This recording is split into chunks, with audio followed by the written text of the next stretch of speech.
warmly invite all of you to this evening session. This is the 201st session of the PG Clinics. I once again thank all the faculty, our own faculty and invited faculty, and all the students for making this an ongoing event. Today we have two cases contributed, one from Kim Sobali from Dr. Ishwar Sir's unit. The other one is from Professor Hitesh Andaria Sir's unit. Both of them, Hitesh's unit case is a multiple lymphadenopathy case. So we will have the thyroid case first. And we have the honor of having very eminent faculty joining us today. Gayatri ma'am, Professor and Head of the Department, Stanley Medical College. Shilpa ma'am, Rajgopal sir, good evening, sir. Good evening, Dr. Kanakwil. Good evening. Good evening, sir. Good evening, sir. Good evening, everyone. Good evening, everyone. Yes. Professor Shilpa ma'am from Kim Sobali. And we have Professor Kiledar Mathura, Professor and Head of the Department of Surgery from Bharati Vidyapith, Sangli. And we are expecting Dr. Rekha Madam, the Dean of Apollo Institute of Medical Sciences, Hyderabad. So, friends, we have a galaxy of faculty joined today. So, let us go without much ado. And I'm expecting Kalevani ma'am to join us shortly. So, we will have the Anusha from Kim Sobali to start her presentation. Dr. Anusha, good luck to you. Yeah, please introduce your unit chief and then you are head of the department. Start your presentation. Yes. Good luck to you. Thank you, sir. Bye.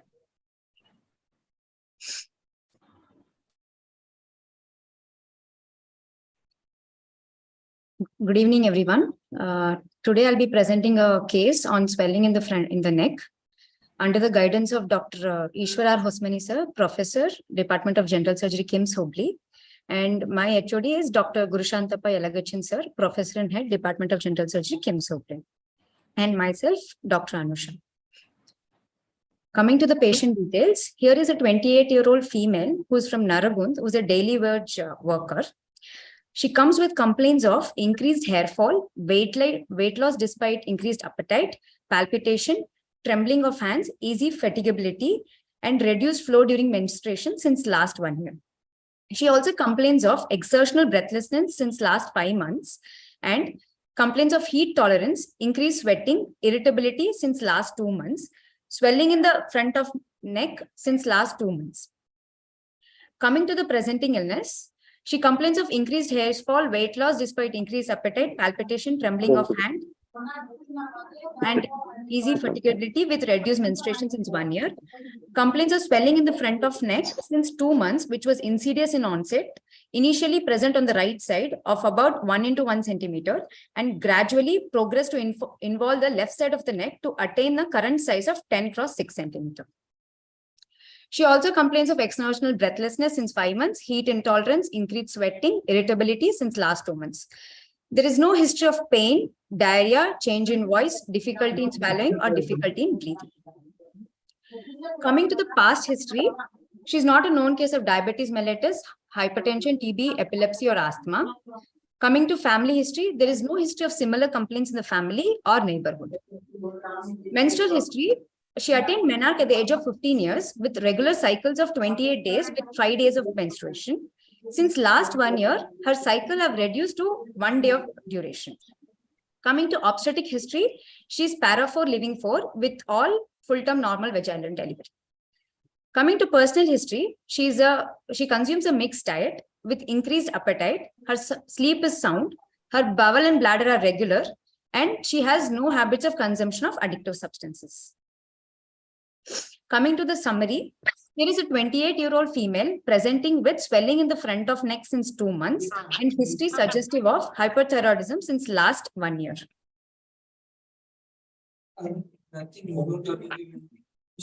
You just write and give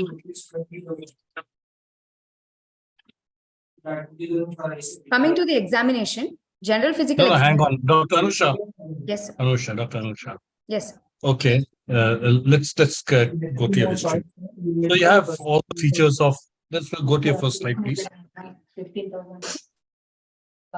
Right. You have all the features of Kanavel hyperthyroidism sir, some background noise is coming from somebody. with a swelling in the neck since 2 months. So, Sir, I will start that. Whether they are going to train or no. right. Because- So now there are certain features which are since last 1 year. Actually, it Yes. should be 4 rather than since. Since is when you know the date. 4 is for so many years. So for 5 months or for 1 year. And heat intolerance and irritability since for 2 months. Yes. And swelling also. So all these features happened before the swelling appeared. Swelling appeared. Yes, sir. Right. So why do you think, what is the age? 28-year-old ladies? female. 28-year-old. So she's a young lady, right? Young lady, yes. Okay. So palpitation and trembling of, why do you think these things are happening? These things happen before heat intolerance, which is the most important feature of for hypothyroidism. So in Which are the primary, 3 most important factors? there is weight loss. Weight loss Weight despite loss of increased despite- appetite. Increased Right, appetite. that is one. Weight loss despite increased appetite. Yes. One. Then, Her palpitations, sir. no, palpitation is not a very important feature. Trembling and increased sweating. Heat intolerance, Yes. right? Yes. And then those signs of sympathetic Overactive. stimulation, right? Yes. Okay. So next slide. Swelling in front of the neck since 2 2 months. Okay. Next So, slide, Anusha, Yes, ma'am. you said that swelling in the front of the neck since Yes. 2 months. Yes, ma'am. So, what else? Because your history and everything is going towards the thyroid swelling and all that. So, Yes, you ma'am. should include your history other than the thyroid swelling. So, what are the differential diagnoses of the midline swellings? Thyroglossal cyst, ma'am. Hmm. Subhyoid bursitis can be present. Hmm.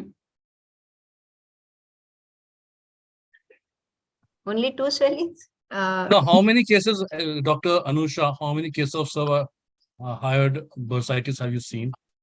None, sir. And thyroglossals? So come up with more common ones there, right? I mean, subhyoid bursitis is quite rare. I've not seen one as it in my 30, 40, 35 years. Yes. Lymph nodes. So what are the other common? Give us the conditions of thyroid first. Differentials in thyroid. Thyroid adenoma, sir. Okay. Thyroid adenoma. Anusha, apart from thyroid swellings, they are asking which are the midline swellings. Differential diagnosis of midline swelling in the anterior part of the neck. Okay, go on. Give us the common ones. Thyroglossal cyst. Swellings of the thyroid like thyroid adenomas. Malignant tumors of the thyroid. And lymph nodes. Which are the lymph nodes? They are specific answer for that. Level 6 group of lymph nodes. They're called as? Delphian group of lymph nodes. Pretracheal lymph nodes. Okay. Okay. What is plunging granula? Plunging granula is it is found in the floor of the mouth, which on exertion it is seen in the submental region. Yeah, so that is one of the Another and reason. submental group of lymph nodes, plunging Nodes. granula. Yes, ma'am. Okay. Dr. Anusha, your patient doesn't have any eye symptoms of the eye. No, sir. She herself doesn't give any history of eye symptoms. Is there photograph? Okay. Yes, yes, ma'am. I do have. Okay. Okay, so what symptoms do you think would you expect if she had this kind of? She's got all features except eye signs, eye features.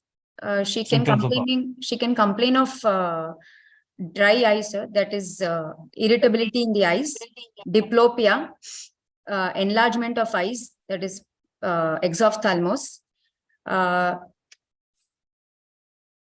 So she's not coming with loss of anything of this. sight.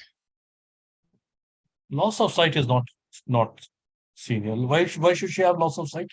In, Have you heard of any patient having loss of sight because of thyrotoxicosis? if there is the involvement of the optic nerve, there can be Optic nerve, how does the optic nerve get involved now? with the infiltration because of the compression of the optic nerves are in thyroid ophthalmoplegia. I think the better answer is a progressive exophthalmos, Progressive corneal ulcers, exposure keratitis, and There that's can be exposure keratitis. So other than optic nerve is not involved. don't bring optic nerve into this. I just want a small, I don't know. What did you tell about Delphian node? Which node you said? Group 6 nodes, level 6. When this question was asked, I think you mentioned pretracheal, correct? Pretracheal group of lymph nodes, I think level 6 to if I'm not wrong, it is a pre-laryngeal. Okay, little higher up. Yes. So that is what it is. I just want to ask one major. Is this a typical presentation of primary thyrotoxicosis? Is this Generally, the features, they appear with the onset of swelling, sir. They appear together. Or the symptoms appear prior to the swelling. 1 year duration and nothing related to the eye, correct? Correct? Yes, sir. Why do you think hair loss is there? Why? Will you get hair loss in hypothyroidism? Why will you get hair loss in hyperthyroidism, which is more of eyebrows involvement. no. I didn't ask. I think you told about hair loss, full hair loss. Because will you get trembling of hand in thyrotoxicosis? Tremors. You call it as you have a fine tremor or a cold tremor? Fine tremors. So fine tremor is trembling. That is how do you check a fine tremor? By keeping a paper and other things. That is so fine. keeping the paper on the outstretched hand. So It is a clinician examiner's finding rather than patient's complaint. Patient complaint. And this patient, 28 years, 4 deliveries, menarche at the age of 15. And why not? It is just an anemia. And low menstruation is there. All this Weight loss together is anemic. And again you are putting as a weight loss in spite of good appetite. So what? I have a good appetite. I don't have anything to eat. I will still lose my weight. If I can have an appetite, if I don't have a food to eat, if I don't have a, because you said she is a daily wager. If she is not taking food, so the thyrotoxicosis specifically weight loss in spite of good calorie intake, not so increased appetite. Increased appetite can be there for anybody. You have an desire to eat. If you are not eating, it is not that we are talking. So that you are not explaining properly. That's all your findings. Okay.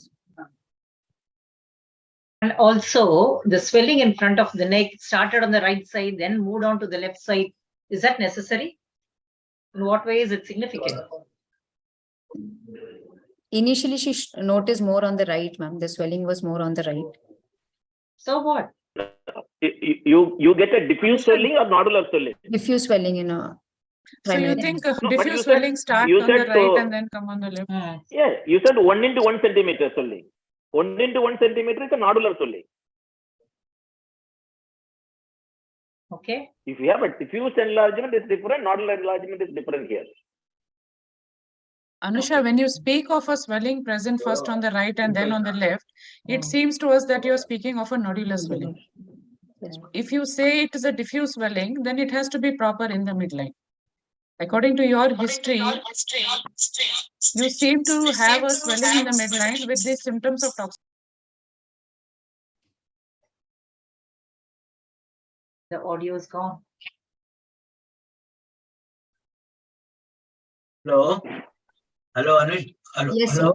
Yes, sir. Yeah. So The hair loss is mainly because T3, T4 are required for the maintenance also, for both equally important. It can happen in both, but more in this.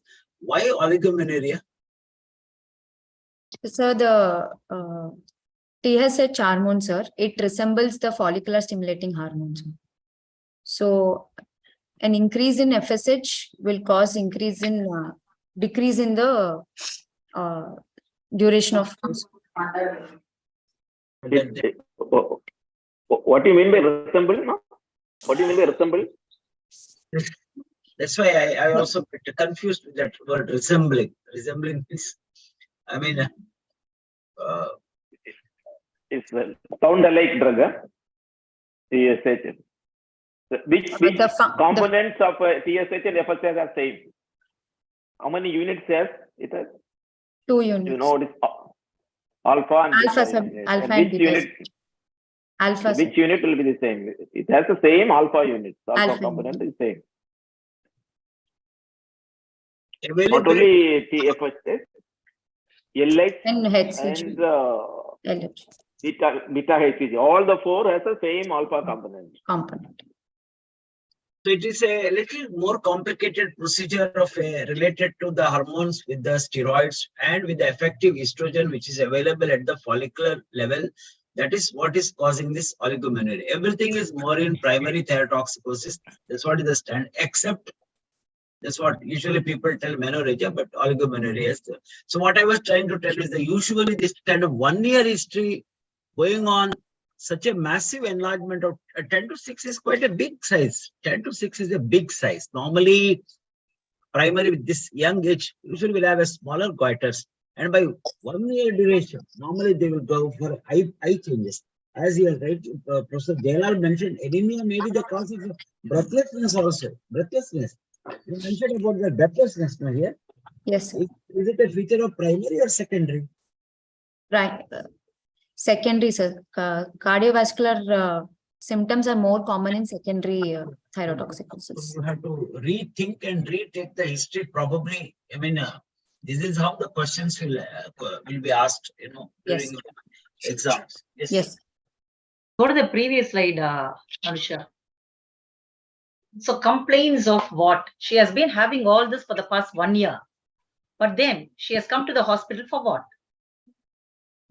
She has come with more of swelling in the neck. So what will the primary complaint be? Swelling in the neck. So that is a complaint. That is why she has come to the hospital. Then all these should come in the history of presenting illness. So the patient has come to the hospital with the complaints of swelling in front of the neck for the past 2 months.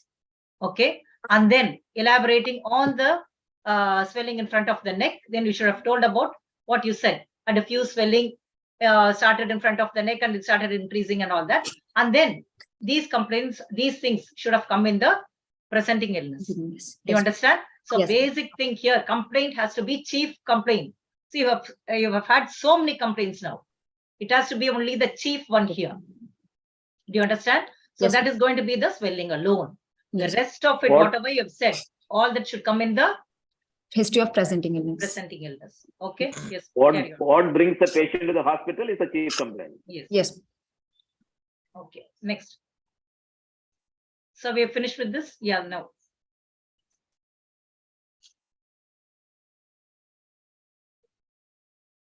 Family history. In what way is family history important here? Ma'am, as we are thinking of a primary thyrotoxicosis, that is Graves' disease. It is an autoimmune disorder which can have family predilection, ma'am, because of involvement of HLA, B8 and DR3. So family history is important in this case. Important. Okay. So what is the history of neighborhood then? Because it is a swelling in the front of neck. Swelling in the front of neck, thinking of thyroid and endemic goiter also I wanted to include in the history, sir. So roll out that. Endemic goiter is a hypothyroid state. Graves' disease is a hyperthyroid state. So what you want to make everything there, or what is the intention you are asking for a neighborhood having that? My intention you was are talking about endemic goiter. My intention was just at the history level to take history regarding all the goiters involved together, sir. Can any endemic ahead, endemic goiter madam, go ahead. present with hyperthyroidism? Anusha, sir's question you can answer. Sir said what? Thyroiditis. Sir, you said thyroiditis. Endemic goiter. Endemic goiter. Thyroiditis can happen. Ah, exactly. So can they present with symptoms of hyperthyroidism? You can argue on that basis. But the Anushka never word you thought are of it. putting is In a pre-existing neighborhood goiter is not going a- in, pre-existing goiter going in for secondary. What is the definition of endemic goiter? In the iodine deplete regions, there is increased stimulation of because of reduced thyroid hormones. There is increased stimulation of. When we say any disease is an endemic disease. It is confined to a particular region. Particular region, more than 10% of the population is having the disease. Not necessarily neighborhood in the population. In a region, when you are talking, the word neighborhood should not be there. And when your intention is towards the hyperthyroidism, that is fine. But don't use the word neighborhood are there. Yes.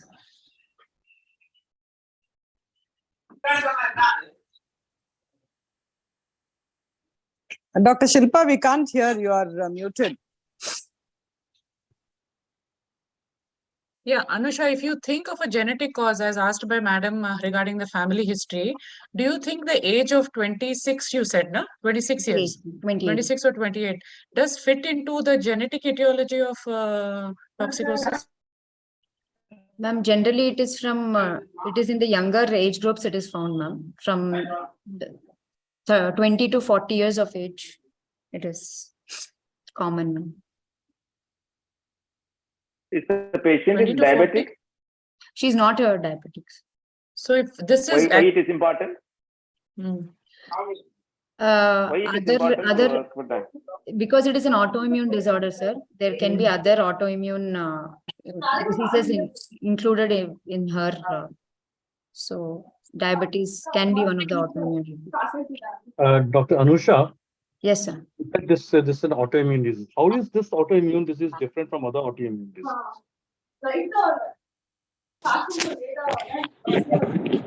Is it different from any other? This antibody is a stimulating antibody, sir. Right, very good. This is the Rather only antibody which stimulates the gland rather than suppress. How is it different from the TSH? The action is same as TSH, right? Yes, ma'am. But is it different? Why with TSH alone they don't develop thyrotoxicosis? Because it and is why it is an antibody which is long acting, ma'am. It has a persistent and prolonged action. Proceed. We'll move on to examination. Why do you want to confirm it is an autoimmune disorder with the history? Sorry, sir. Why do you think it is a pure autoimmune disease? And what point to say that it is not autoimmune disease? History. Can it be other than Graves' Hashimoto's thyrotoxicosis? Then she would have presented with such a long history. She would have presented with hyperthyroidism followed by hypothyroidism features. No, it is only a short duration. You are having the case only for a short duration. Patient is coming to you with the symptoms for less than 3-4 months. Only you are saying. No, what prompted you to say again and again saying it is an autoimmune disorder? And you are making your diagnosis a Graves' disease and trying to put the things in the plane.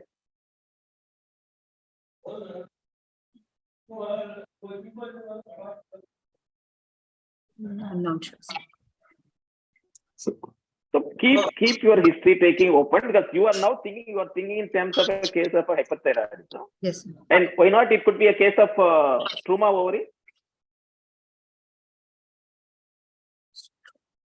Can it be a case of a struma ovary? Can it be a case of a hereditary mole? Yes, sir, because thyrotoxicosis features other than involvement of thyroid. But the swelling in the front of neck is the feature here, no, sir. In stoma ovary, swelling in front of neck. Yes, you are right. In the stoma ovary, you will not Accepted. get a swelling in the In front of- accepted. That is a good definition. Can it be a factitious thyrotoxicosis? She would have given any drug history of taking any iatrogenic drug intake will be there, sir. There is no such history of consumption. Which of is not any- taking any. No. Do you want to give a diagnosis of primary thyrotoxicosis in this patient at this stage? Yes. Yes, sir, because the swelling the symptoms have appeared before the appearance of swelling, sir. What is the most important thing missing in your history or whatever examination? At least patient has not complained to you about. With or by eye signs, eye symptoms. So you already mentioned diplopia. And is that the reason why you brought that history that swelling appeared on right side, then moved on to the left side to tell us that it is diffuse? Yes, sir, initially to make sure that. I mean, if this patient were to tell the swelling is only on the right side, what is your diagnosis? Toxic nodules. Correct. That is how the. This patient is having diplopia? No, sir, she doesn't have any eye complaints. What do you mean by diplopia? Double vision. So that is always good, no? Seeing two things at a time. You can read two books at a time then. A single object which is blurred and it has appeared. Yeah. With The obscured. superimpositions of the object is not proper. Yes. It's only, you are not going to see the double object. Single Yes. object with a blurred, Blurred. not imposition is not having happened. Why do you get that? When will you get in a diplopia in a thyrotoxicosis? Because the inferior rectors and the medial rectors are affected, sir. They can be What position? What is the position you will get when the patient will have? when he tries to converge the eyes plus elevate the eyes. Look up and lateral. Up and medial. Upwards and lateral gaze only. Most of the time the patient will get a diplopia. Anusha, in your personal history, what are the two important things which are not in favor of your diagnosis? Sleep is sound. Any index which we used to use earlier? Do you know? You need not know. If you know it well and good. Any index? Even now. Veins, vasomotor index. Frail sleeping. So sleep. No, Sleeping. not sleep. Sleep sound. You know, it is very much against the thyrotox. Primary insomnia is important feature. And what about bowel and bladder? You are written regular. Yes, bowel, sir. bowel. She must be mostly in thyrotoxicosis. There is diarrhea. So she has never taken any medication in the last 1 year? She has not taken any medication the last 1 year, sir. After getting admitted in the hospital, she was started. So nothing. Four deliveries, normal deliveries. When is the LCB? Sir? Last childbirth when? Last childbirth was 5 years ago, sir. No, what is she got menarche at the age of 15. So what time you married? 16 years she got married, sir. Okay. And so then, Okay, go ahead. I think we will go ahead. We'll go ahead. That's all.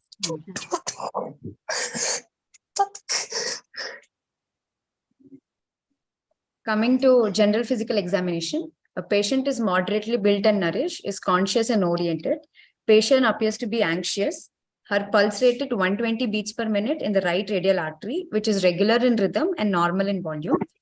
Her blood pressure is 110/70 millimeters of mercury in the right brachial artery in supine position. Her respiratory rate is 20 cycles per minute. There is no pallor, icterus, cyanosis, clubbing, generalized lymphadenopathy, or pedal edema. This is a picture of her showing a stary look. On further examination, there is thinning of scalp hair, staring look with lid retraction, tongue fasciculations were present, Fine tremors of hands were noted, and palms are warm and moist. This is a small video depicting the tongue fasciculations.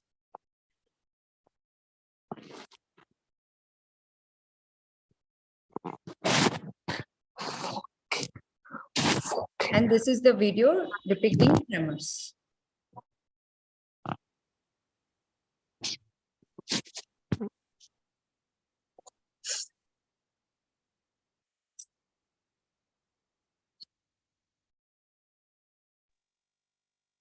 Amisha, you should have put a picture of a swelling of the neck, na? The neck properly exposed. We don't have a picture. This is, yes. The neck is Yes, not ma'am. seen. After inspection, I have put this. Okay. Anisha, you have counted 120 pulse. Yes, sir. It's a little difficult job to count 120 pulse and say it is a regular volume, normal rhythm. Do you expect in a thyrotoxicosis it is the volume and rhythm are going to be normal? Generally, there can be irregular rhythm because of ectopics. What type of pulse you will get in the normally in thyrotoxicosis? It's a hyperdynamic circulation. Hyperdynamic, so collapsing. So either you can get a collapsing pulse, or the volume will be increased, and it is physically it is very difficult to count up to 120 pulse. When the pulse is 120, it is very difficult to count that. And be careful in that when you are putting that. Yes. Yes. Okay. Coming to inspection, there's a diffuse swelling of size 6 × 3 centimeter noted in the front of the neck, which moves with deglutition and not with protrusion of tongue, extending from the anterior border of sternocleidomastoid on the right side to the anterior border of sternocleidomastoid on the left side, and thyroid cartilage superiorly to the suprasternal notch inferiorly. The lower border is visible. Surface appears smooth. Margins are well defined. There are no engorged veins over the neck or chest, no visible pulsations in the neck, and no other swellings noted in the neck. This is a picture depicting the same swelling. This is video showing movement with deglutition.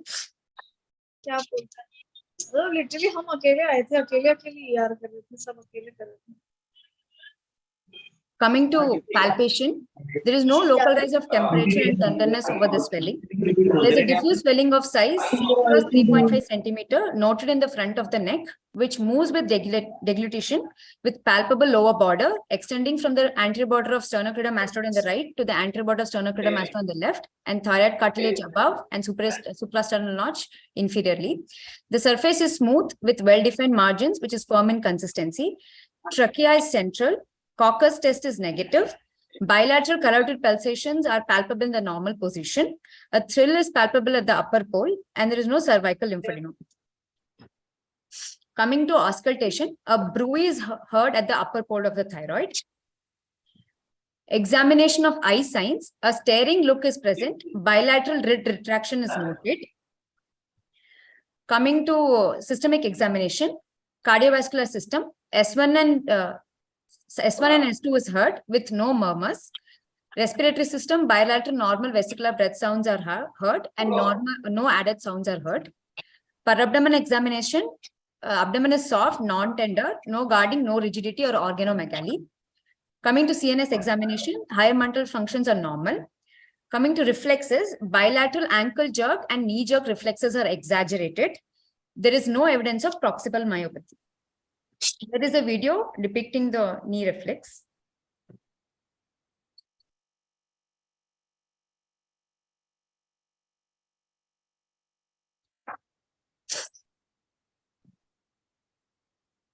This is a video depicting the ankle reflex.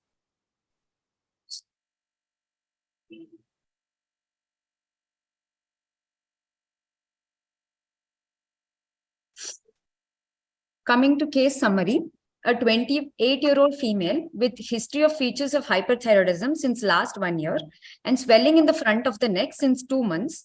And on examination, patient looks anxious with staring look and lid retraction, moist palm, tachycardia, swelling in the front of neck, which moves with deglutition, lower border palpable, which is smooth surface, well-defined margins, and firm in consistency.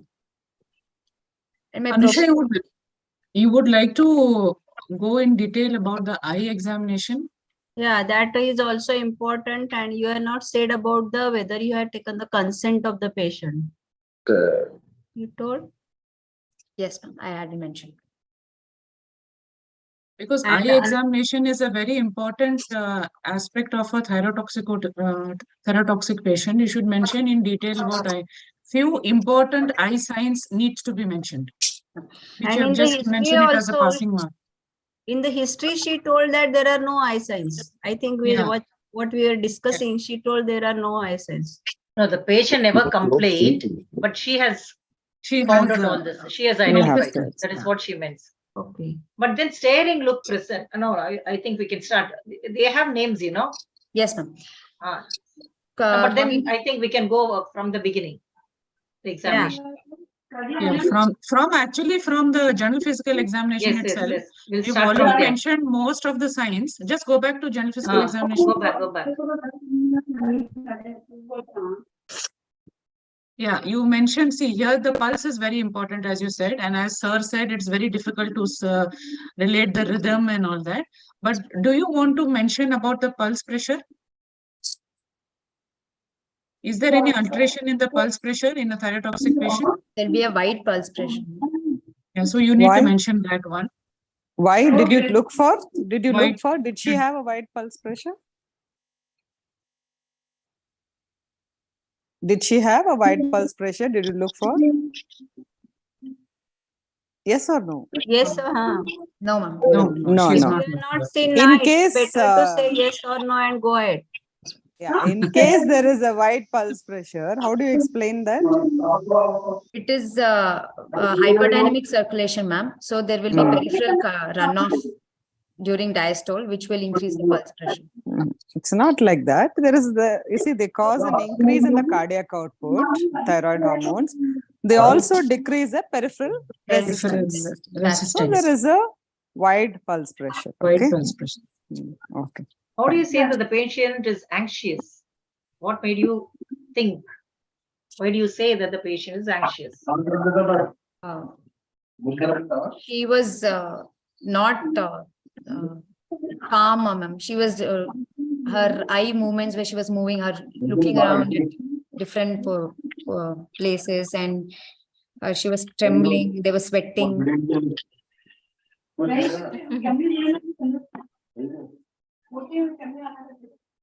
There's some disturbance, Dr. Kanagvel.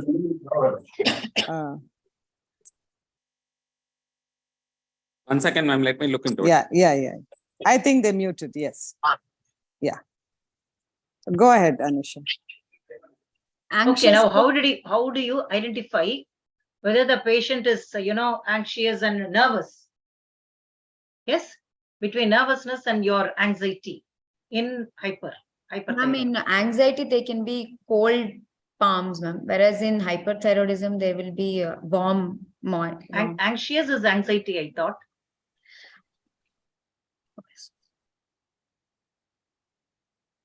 Yes. Yes. So there is difference. You should know that. Yes. How do you differentiate? This is going to be when you're going to shake her hands, when you're going to touch her palms. Yes. How do you identify both? How do you differentiate both? Cold in anxiety, there is more of cold palms, ma'am. Whereas in palms, there is sweating again, but it will be cold. Cold. Here again, there is sweating, but it will be warm. Warm. Okay. Moist and warm here, right? Yes. Okay. Carry on. Also, in anxiety, there'll be decreased appetite and with weight loss. But here the appetite would be increased. with weight. Yes. Anything else you want to note in the note? Anusha, do you want to make any observation in the palm when you look, when in the hands, when you're looking for the tremors? Any observation in the hands you want to do? Anything you have to keep on the fingers. Concentration on the fingers. You have to put a paper on the fingers. Yes, ma'am. And you should see whether how it is moving. So usually we have to see like that. Yes. Okay. Anusha, it is a physiological Anusha, tremor you or should look pathological for tremor? periosteal bone formation in cases of thyroid. That is called as acropathy. Okay, you should know that. Yes. You get physiological tremor or pathological tremor. Pathological. So when you go for examination, what tremor you get? Physiological. So what is the mechanism? Respiratory rate of the same, 20. The same sympathetic overactivity. It is again a physiological, exaggerated physiological response. Yes. And you get, that's why you are going to get. Why do you get tremor? What is the mechanism? Where it acts? Sympathetic overactivity. It is in the sympathetic overactivity of the excitation of the axillary loops, the dorsal horn. Sir? That results in the low frequency, high frequency, low amplitude. Yes. And you have said something about the hair loss, no? In the history, lot of hair loss. Yes, sir. General examination. There is sparse hairs. No, you are not. She showed the picture. Thinning of scalp hair and there. Thinning of the scalp hair or loss of scalp hair? Sparsity. You do not know. Sparsity in the. No. Then the question will go: what is the normal thickness of the hair follicle? Hair. So it's not that. Simply say there is a loss of. Yes. Upper sclera is important or lower sclera is important when you want to make a statement of stare look and lint retraction? Upper limbus and scleras. Are you able to see the upper sclera in that patient? At least the picture which you put? No, sir. Then No, what's the way? The picture has been taken like that. Yes. The reason is simple. You ask the it is looking Patient. up. Actually, she is looking up. I know. So that is what She is looking up, but not wrinkles on the forehead. Yeah. So maybe you are not able to see a wrinkles. very subtle changes of the eyes. Very, very subtle. Yes. Anyway. It has started. What about the respiratory rate? You said she is dystic and all that, no? She has history of breathlessness, exertional breathlessness. Exertional only, not otherwise. No. Okay. So if a patient has got a thyroid swelling, okay, leave alone this hyperthyroidism and all that.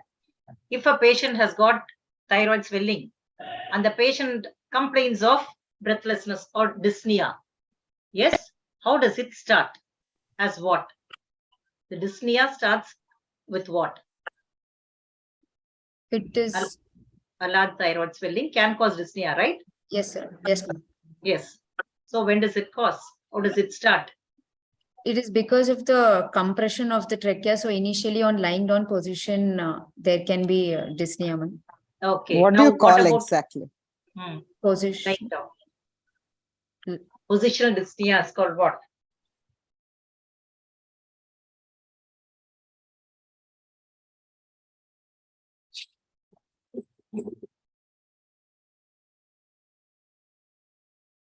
Orthopnea. Orthopnea. Okay. So now you asked her for dyspnea. You never asked her for orthopnea, nothing. Orthopnea, no, ma'am. No, when a patient complains of dyspnea, you are supposed to get more details, right? Yes. Okay. Yeah. Carry on. Next. So it's more than dyspnea. They'll have what? Stridor. Stridor. It is a compression of the trachea. What is stridor? It is noisy breathing due to compression of trachea. Noisy inspiration. Okay, so you should also ask the. It is mostly appreciated when she is sleeping. So you should also can ask this history from the other house members. Okay. Yes. Yeah. Proceed. Next. And you also mentioned there is a swelling in the. Okay, we are still in the other features. General physical. Okay, we'll come back to it later. Please proceed. But you have very beautifully explained the fasciculation, no? Good. Yes. Thank you. Very nice demonstration. There is a controversy there. Will you keep the tongue inside or outside? Outside, yes. Inside, in the floor of the mouth, it should be. Yes. The muscles are not. Yeah, there is. When the muscles are. A lot of examiners feel it should be inside. It's a relaxed position. When you are making it tense, it's not that. So this is right picture we have put and we are well demonstrated. Yes. But fine tremor, we will not see like this. Fine tremor, you have to see, keep a Paper on the paper on that and switch off the fan and then see that. Yes. Okay, proceed. The local examination you've already mentioned, but if I remember, you mentioned the swelling is present in the front of the neck again. So in history, you will say now examination, you tell anatomically where is it present.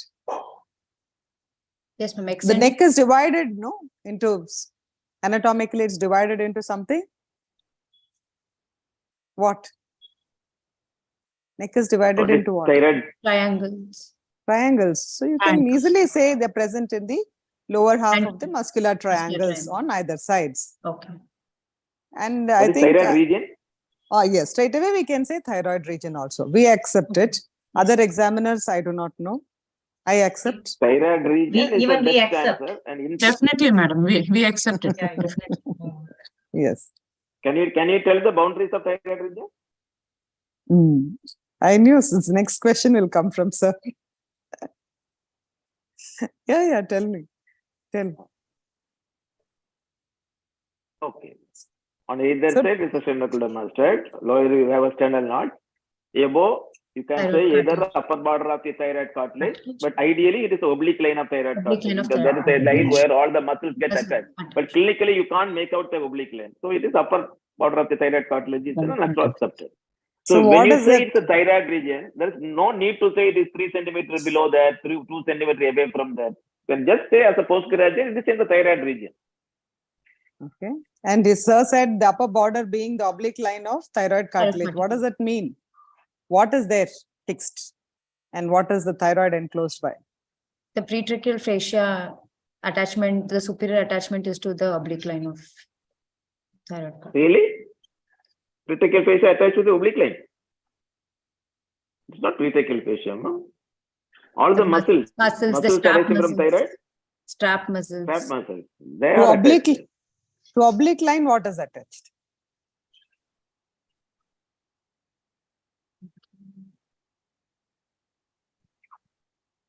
In pretracheal fascia, what else?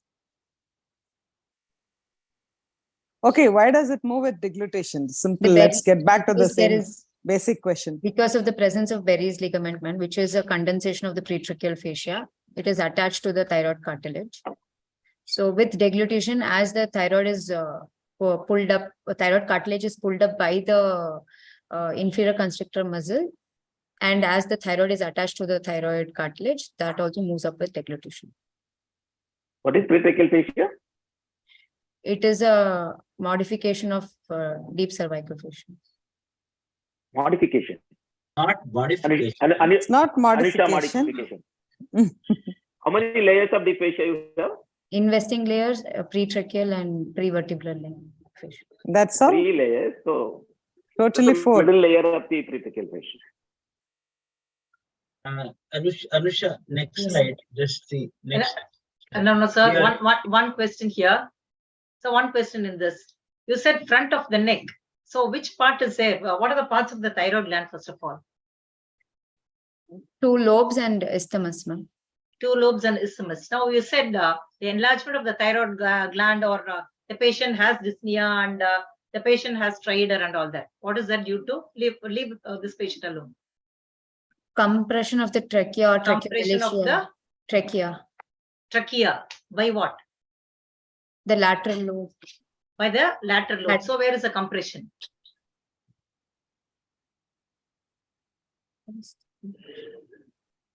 Is it going to be anterior-posterior or lateral? So it's going to be lateral. So what is that trachea called? If there is compression laterally and this is going to, get compressed laterally, what is that trachea called? Scabbard trachea, right?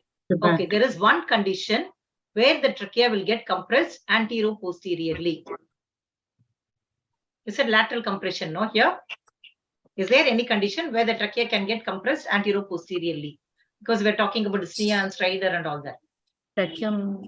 Tracheomalacia. No. Just think a little bit. What can present in front? The part which joins both the lobes. Isthmus. So most often, what is that? Retrosternal goiter. Retrosternal. Yes, will present as. Okay, carry on. Next. But what you said is all partially right. Not tracheomalacia always anterior posterior. It is only the anterior posterior, it's not lateral to medial. Scaboid is lateral to medial, but it is only unilateral swelling. If it is a bilateral swelling, you will not get a scaboid because both the side it is compressing. Compressed. So the scaboid shape will not be able to get. Yes. Also, the sternomastoid is divided into what? Relationship of the thyroid gland to the sternomastoid. It is present in to the anterior border in the lower third. So it is divided into thirds, upper, Thirds. middle, and lower. Lower third. So the thyroid gland is related to which third of the sternomastoid? Just the lower? Middle and lower third. Middle and the lower third. Okay, carry on.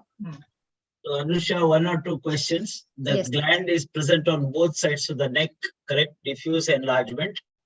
Yes. Right? Yes. How did you make out that isthmus is also enlarged? Because you did not mention here. Yes. It is a. How did you make out that isthmus is also enlarged? Both the lower border of both the lobes plus this is together. You can always have almost 2 lobes enlarged like that, and you need not have isthmus. How did you make out isthmus enlarged? By feeling the tracheal cartilages. Cartilage. Simple question. Whenever you have a swelling like this, you need not mention about that. Swelling moves on what is that protrusion of the tongue? Somewhere you mentioned. Yes. Is not required. It is for solitary nodule or midline swelling, maybe slightly deviated. Yes. When you have a single swelling, not one which is occupying both sides like this. Yes. And this Cocker's test, do you expect in your patient? 1 year duration, almost firm goiter. When do you expect this? When do you expect this? And long-standing the thyroid swelling, sir. It's a more of a post-operatively it can happen. When? In tracheomalacia. When while extubating the patient. What I'm trying to tell is when you remove both lobes, yes, it loses the support. Yes, patient who is having a long-standing compression. So that is the time it probably can happen, right? So what is the importance of this visible pulsations? In your patient, 120 is the pulse rate, correct? So you should have looked more carefully for the prominent pulsations and upper pole, especially here. Any bruise is there? Bruise? Yes, a bruise is there. She said bruise is there. She said. Okay, what are the different methods of palpation of thyroid? Ma'am, it is first you can palpate it from the behind, ma'am. Standing, in which patient we palpate from behind? Which patient? All patients. Thyroid is generally palpated by standing behind, ma'am. Yeah. Any neck swelling you examine? I mean the patient standing behind. Okay. Okay. What else? Which other any method? Lahaye's method, where we want to look at one lobe of the thyroid, ma'am. So we push where do you stand? We stand in front of the patient, make the patient sit and stand in front of the patient. And with one hand, we push the thyroid to the other side. And which hand? Any hand? If we want to palpate the left side, ma'am, then we use the right hand and push the thyroid to the left side and palpate it with the left hand. If the right lobe is to be palpated, the left hand is used to push it to the right side and palpate it with the right hand. Then Crail's method, where the thumb is used to palpate for any small nodules in the thyroid. Okay. What do you do for a short-necked individual? There's a technique called Pizzilo's technique, where the patient is asked to place her hands, interlock the hands behind her head and try to push the head forward. It's called clasping the hands. Clasping behind the head and behind the head here. Behind the head like this And push it forward. The occiput. Occiput. What is for that? what, no? And extend the neck. For what why do you want to clasp the hand, put that and Short neck and obese patients. no, what is the reason? Why do you want to do that? Or you want to put the muscle into stretch, contract it, or relax? If you Just extend checking the what neck happens. without giving a support, A demo. if you He's giving a extend demo. without giving a support, it will always extend the neck, which will put the muscle into contraction, and you will not be able to feel. We want the neck to be extended, but at the same time, the muscles to be relaxed. That is why you have to give a support in the behind and give a relax. Yes. In a Graves' disease, how many lobes of thyroid will enlarge? No? The entire thyroid gland is enlarged. How many lobes thyroid has? 2 lobes and an isthmus. There is one more lobe. Pyramidal lobe. So in a typical Graves' disease, you will have more Pyramidal pyramidal lobe lobe will be also enlarged. Another condition is Hashimoto's thyroiditis. The pyramidal lobe senses are low. So you must always think of pyramidal lobe also in a Graves' disease. Yes. Why you are you at the upper pole? Sir, Why you are because the superior thyroid artery is the one present at the upper pole, sir, which is a first branch of external carotid artery. And it is present more superficial, and it is the one which supplies the blood supply from the superficial superior thyroid artery is the maximum compared to the inferior thyroid. We'll go to the eye signs. Tell us different eye signs. Ma'am, just 1 sec, no? Go in front. Just 1 sec before we go to the eye signs. I have a doubt here. Anusha, previous palpation. Then you said this one, no? Or go to the previous one. No. You said smooth and diffuse swelling, but well defined or something like that. I saw well defined margins. Smooth surface, well defined margins. Huh? Smooth surface and well defined. Yeah, but you said it is a diffuse one. Now we are talking about well defined margin. If the margins are well defined, it's not called diffuse. But probably you meant diffuse means smooth surface. You meant diffuse goiter and multinodular. Not nodular. Okay, that I agree. Smooth surface, but this well defined and diffuse. What is the difference now? Everywhere you kept telling diffuse, and now you say it is well defined. So it has to be either diffuse or ill-defined margin. Or it may be on inspection, it is a diffuse, but on palpation, it can become a well-defined margins. If you have to give some explanation. All the margins could be made out now. There's nothing like. Then it's not diffuse swelling, no? Then it's not diffuse because even in inspection, you can see. Even in inspection, you can see a well-defined swelling moving up and down, with deglutition. Diffuse as in the entire gland appears. That's what diffuse she meant, smooth Diffuse surface. she means just entire gland appears. An enlarged gland. The entire gland diffusely enlarged. There That's are no what you meant. nodularity or irregularity. Okay, fine. Okay, carry on. Proceed. I think examination she has finished. I think we'll Yeah, she's the finished the eye- examination. Yes, already 1 hour. Anusha, Ajay Khanna sir asked you a question and you said superior thyroid artery is the superior pole. It's one of the very famous questions from Ajay Khanna sir. Which artery is then the inferior pole? Inferior thyroid artery. Do you get? You are so far. You got caught, I only echoed the Anusha. question of Ajay Khanna sir. What comes from the inferior pole? I am answering almost. Where does the artery enter and where does the vein leave?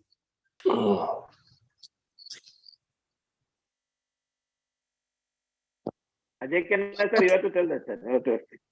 If you are knowing, you will say. Must tell what is there at the upper pole. Sorry, sir. What are the structures which are at the upper pole? The superior thyroid artery and vein, sir, and the external branch of superior laryngeal nerve. What is there at the lower pole? Inferior thyroid artery, inferior thyroid vein, and the recurrent laryngeal nerve. No, behind. artery is not there. No? Artery is not there. It's the Only vein. the inferior thyroid vein is When there. we Vein is say, there. yeah, Only the vein, no other structure. Because when we say inferior pedicle, it's only the vein. The vein. You don't take the inferior thyroid artery there.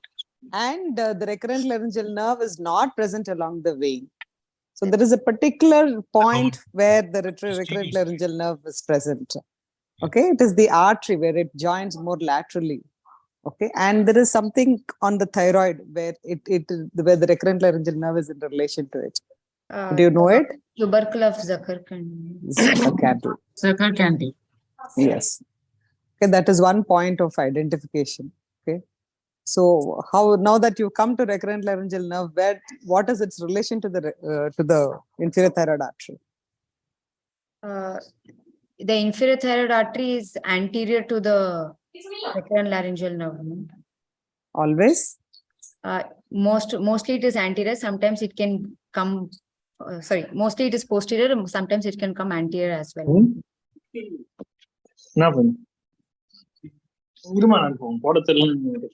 Is it the course in the neck of the recurrent laryngeal same on the left and the right side?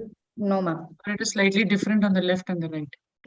Because the recurrent laryngeal nerve on the left arches around the arch of aorta, ma'am, and it goes up. It has a straighter, it is more medial and it has a straighter course, ma'am. While in the left, it goes on the right, it goes below the subclavian and it goes, which is more lateral and it has an oblique course, ma'am. So since you said more lateral, you should have told recurrent laryngeal nerve is medial, number one. Number two, it is in the tracheoesophageal group, correct? Yes. And so more or less, inferior thyroid artery crosses behind the carotid sheath. Yes. And then it branches there, there you get into trouble, especially the branches there, right? So that is what is some of the identification points. So, yes. Go ahead, Anusha. You have to go for the management. She has finished the examination. Management. Also, Still all these long way names, to you should go. tell the names of the eye signs. Yes, Ma'am was asking yes, about the eye signs, yes, so all these names should be there, okay? Yes. The eye signs are Please the important ones. yes. Dalrymple sign, where there is retraction of the eyelid. Staring look is Stellbach sign. Then Rosenbach sign, where there is on closing the eyes, there is spasm in the eyelid. Then Griffith sign, where there is inability to retract the eyelid. Lid lag sign, that is von Grafe sign. Then there is Geoffroy sign, where there is loss of skin folds in the forehead. And Skin Mobius folds? sign. Sorry, ma'am. Skin fold, you call it skin fold? Wrinklings in the forehead. And Mobius sign, whereas there is absence of convergence. Okay. But be okay. What are the muscles involved now in each? Can you say lid lag and lid retraction? What is the muscle involved? Lid retraction, it is levator palpalis superioris and the Muller's muscle, sir. Both are same muscle or different muscle? Muller's is a part of levator palpalis superioris in the medial part of the eyes. Medial part. So you have both a muscle which has a skeletal muscle and smooth muscle can be in the same place. It's a sympathetic component, no? That is what is undergoing the muscle spasm. Separate muscle, it is attached to the posterior border, but it is not a same. Superior tarsal plate, that's where it gets inserted. And I think it's more important to mention here, even though negative, von Grafe. Rather than Von Grafe is the most important, because instead of trying to tell Mobius and others, frowning all the Geoffroy and all, because especially when there's a lid spasm is there, lid retraction is there, probably you may be able to get it. Have you done the test properly here? Yes, sir. You have done? Lid lag. Lid lag. So you have checked. Yes. And if there is an exophthalmos, what position or what test you will do? Nagziger's sign, sir. Nagziger's stand behind, I think. Behind the patient and slightly extend the head. All have been told this eyes you have to look very, very carefully in your patient, particularly your patient. Yes. Everything. Yes, that has been mentioned. What is the pathogenesis of exophthalmosis? It is because of infiltration of the retroorbital space with the glycosaminoglycans. From where it comes? The fibroblast tissue and the muscle, extraocular muscles, they have. No, you said glycosaminoglycan, and from where it comes? So you must, What is happening? know What is exactly happening what in is the role of toxicosis? There is infiltration of these. What infiltration? what is infiltrated? The It is an TSH autoimmune receptor. disease, you said. The TSH. No, it is an autoimmune disorder. What will the be thyroid there? stimulating antibody, sir. They have That is a causative agent, ma. That is a causative agent, which will produce an autoimmune. What cell will be there in any autoimmune disorder? Lymphos. Which lymphocyte will be there? CD. So which secretes cytokines and which stimulate glycosamin? Why? What is the role of glycosamin? It is hygroscopic. That is the one component. And what is the role of pre-adipose tissue which is creating? So that is postgraduate should read in details and what is the pathogenesis taking place in exophthalmosis. It is not a very just superficial, and what exactly with related to the autoimmune disease is happening, why the axillary muscles are involved.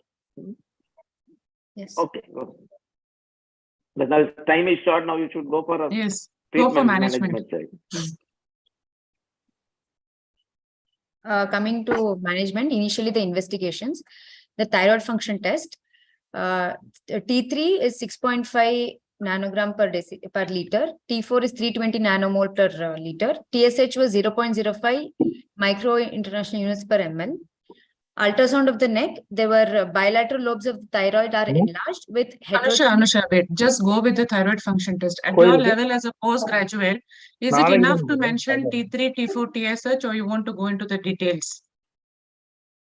As a postgraduate, MBBS level, we'll accept T3, T4. What T3, T4 is important? T3, T4. Why? Because they are the metabolically Why not? active. Because most of the almost 98% of the T3 and T4 are bound state, which are inactive. The free T3, T4 are the active forms of the thyroid hormone. What is reverse T3? Reverse T3 is the inactive form of T3, sir. The actual T3 is 3-5-3 triiodothyronine, sir. Outer ring, outer molecule is gone, it is the regular T3. When the inner is going, it is the okay, good. So you are done with this. What is the finding you are making? Here the TSH value is. Suppose this patient has T3 is high, T4 is high, TSH is normal. T3. The biochemical value comes as a TSH normal. What will you suspect? Subclinical. TSH is normal. Normal. Okay. T3 is T4 is subclinical hypothyroidism, not hyper. It can be a case of factitious thyrotoxicosis or only the thyroid hormone, thyroiditis, where there's just the thyroid hormones you must go and read all those things, because when T3, T4 is high, TSH is normal, what is the value? Yes. That is a pituitary adenoma, if it is a normal. And you must know what is the Richter syndrome, what is euthyroid syndrome, yes, and what will be the features will be taking place. That is a combination. It's all that you should put together. What will you do if the reports come like that? T3, T4 may be raised, TSH normal or on the lower range side. What is the next investigation of choice?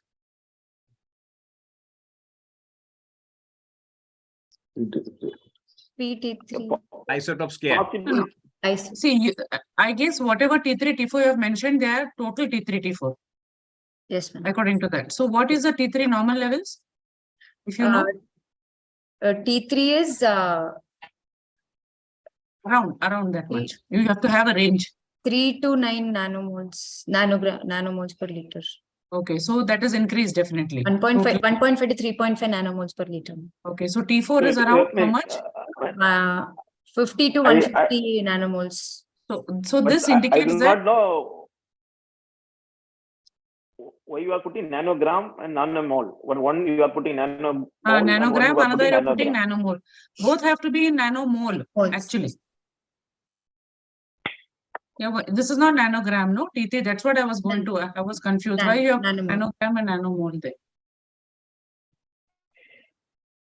Okay. And then the ultrasound. Ultrasound, you said increased vascularity, right? Yes, ma'am. Yes. So what is it called? This confirms that this is something. What is your diagnosis? You said already? Primary thyrotoxicosis and Graves' disease. Graves' disease. So what is this? What is the other name for Graves' disease? It is diffuse vascular goiter. Vascular goiter. Okay. So Yes. that vascularity is increased. So it's called, Diffuse. is also called diffuse vascular goiter. Okay, carry on. Anusha, So is you are- ultrasound the next form of investigation which will give a diagnosis of primary toxic goiter according to your diagnosis clinically? You want to do ultrasound first as a confirmation of diagnosis, or you want to do anything else? Isotope scan would be. Okay. What finding will you get in an isotope scan of a Diffuse thyroid? uptake or diffuse uptake of the isotope will be there. What uptake? No? Uniform uptake. What up? Uniform uptake of. Even normal thyroid will take only a uniform uptake. When a patient has a normal thyroid, if I do an uptake scan, it will have a uniform uptake only. Increased uniform uptake. Increased. When will you say increased? What percentage of uptake is called increased uptake? What is the maximum percentage uptake you can get? Okay, okay, fine. What do you use for diagnostic iodine scan?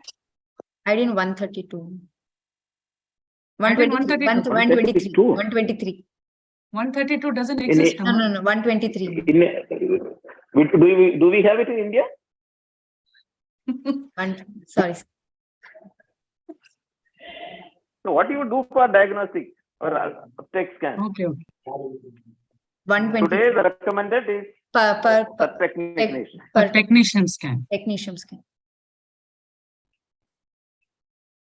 Why is this technetium used? Why is it available only abroad, sir said? And why are we using technetium?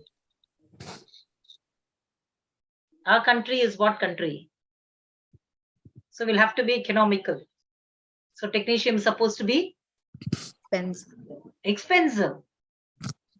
It's not platinum. It's not expensive. It is economical. That is why we are using technetium. Okay. Yes. Okay. Anusha, next what you want to do? Next form of investigation for a toxic goiter. Next slide. X-ray. No, you don't do any other blood test, no? No other blood test. Antibody the antibody. Yeah.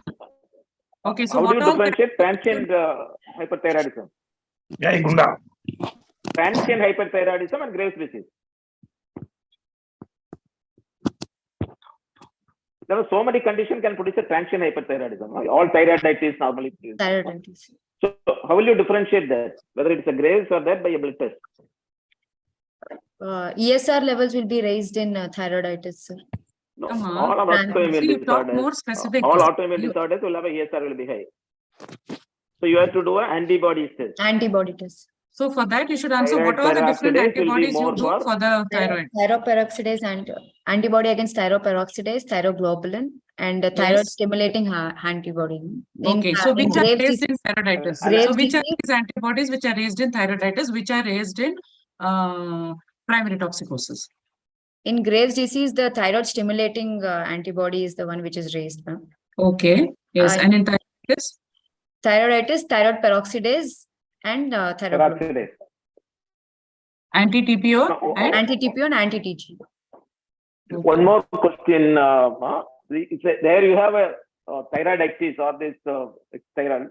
It can be due to two reasons. One is due to thyroiditis, another is due to indigenous truma ovary or hydatidiform mole.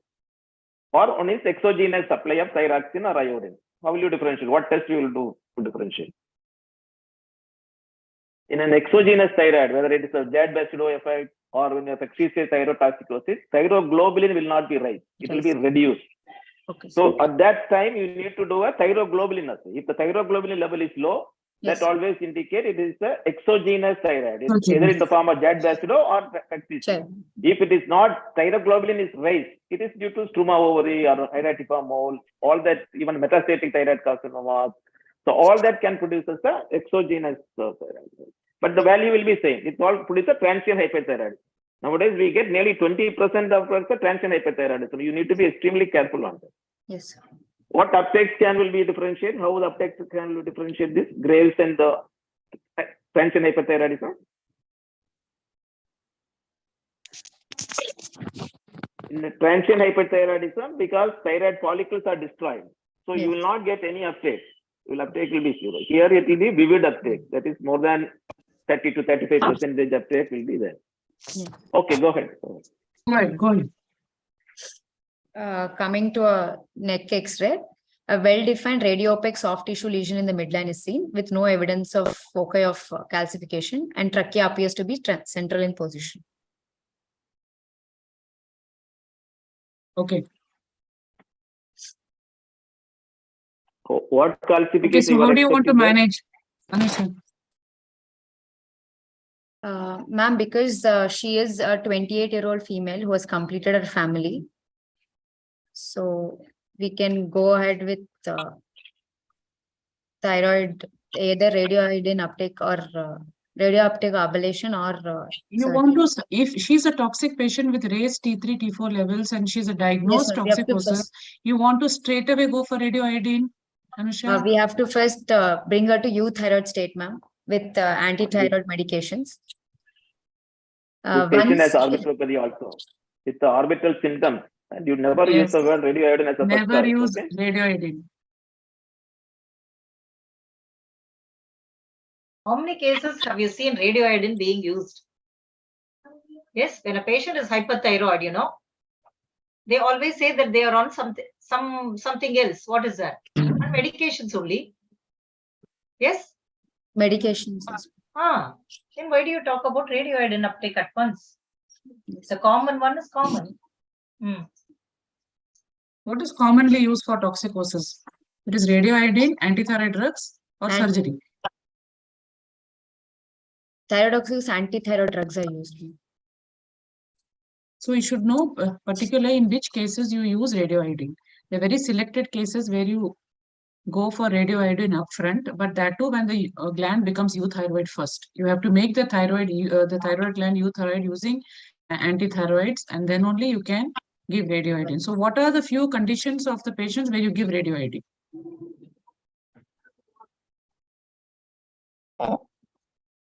Which patients are ideal candidates for radioiodine therapy once they become euthyroid? Elderly patients, ma'am, for who have some other comorbidities. Is age a criteria? Apart from pregnancy, like whatever age-bearing child age-bearing group.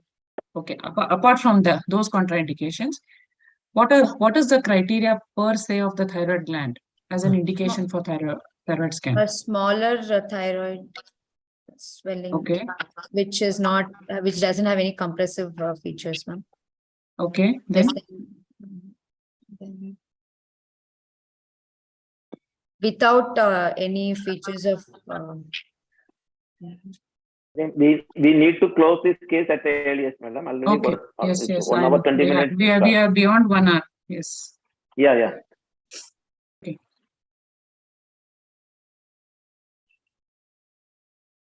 So small toxic management. Yeah, management. You tell us the management in this patient. Yes, so initially we have to make the patient euthyroid with antithyroid drugs, and we add even propranolol for for reducing the sympathetic overactivity.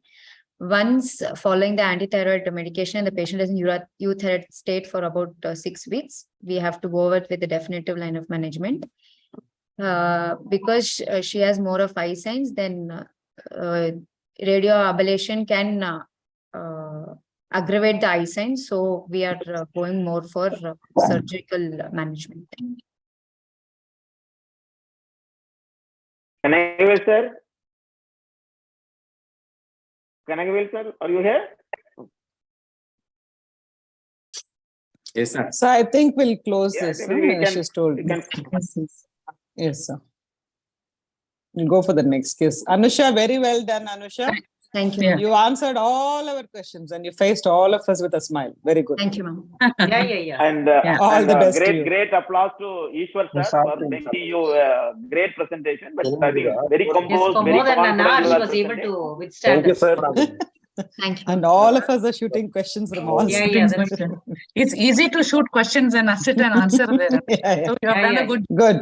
Thank Good. you. Thank you. She faced the rapid fire questions from all the great teachers. Thank you, sir. Thank you, Dr. Anusha. Stay you. with us for Yes. the next case discussion. Dr. Janki Patel. Thank you, sir.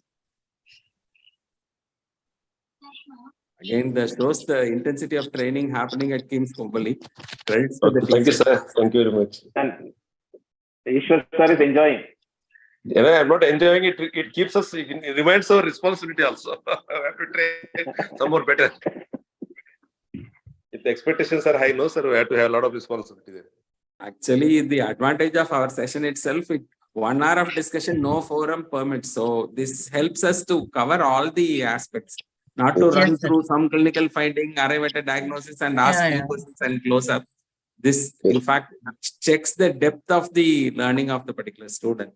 Janki, good luck to you. Please introduce yourself, your unit chief, your head of the department, and start your presentation. Yes, thank you, sir.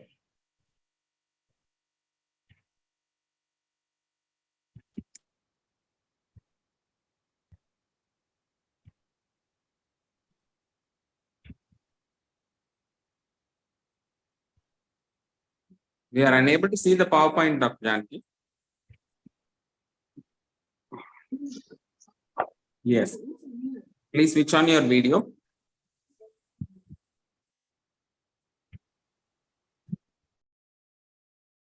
No, ma. We are unable to see you now. Please unshare once. I think sir, she is visible. We are seeing, sir. We are Yes, seeing. yes. Kanagavel, sir, we are seeing her. You are able to see? We are seeing Yes, the yes. slides also. No. Are you able to see her? Yes, sir. Yes, Yes, sir. What is happening to my phone? Fine. That's perfectly fine. Dr. Janki, please Yes. go ahead with your presentation. Good luck Yes, to you. thank you, sir. I am Dr. Janki Patel, second year general surgery resident from Narendra Modi Medical College from LG Hospital, Ahmedabad. And I'm presenting the case under the guidance of my PG teacher, Dr. Hitesh Andaria, sir. So I'm presenting a case on axillary lymph nodal swelling. My patient is a 72-year-old male, retired bank employee, resident of Ahmedabad, came with a chief complaint of swelling in right axilla for 2 months. My patient was relatively asymptomatic 2 months back. Then he noticed swelling in right axilla of the size of about 2 centimeters in size, which rapidly increased to multiple swellings to form a large mass presently of the size of approximately 15 centimeters.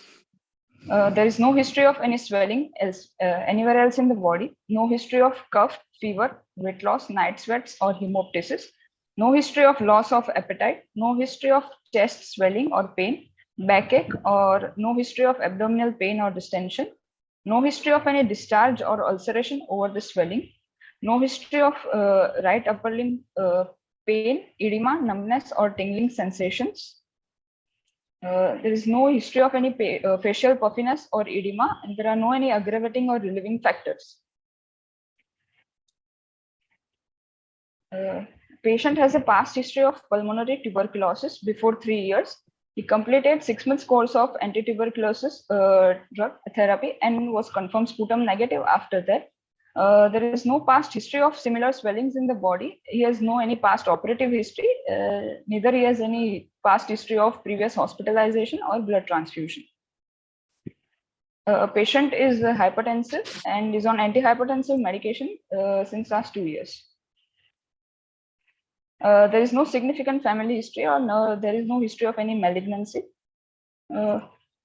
My patient consumes mixed diet. He has unaltered bowel and bladder habits. He has unaltered sleep pattern, and he has no history of any addiction.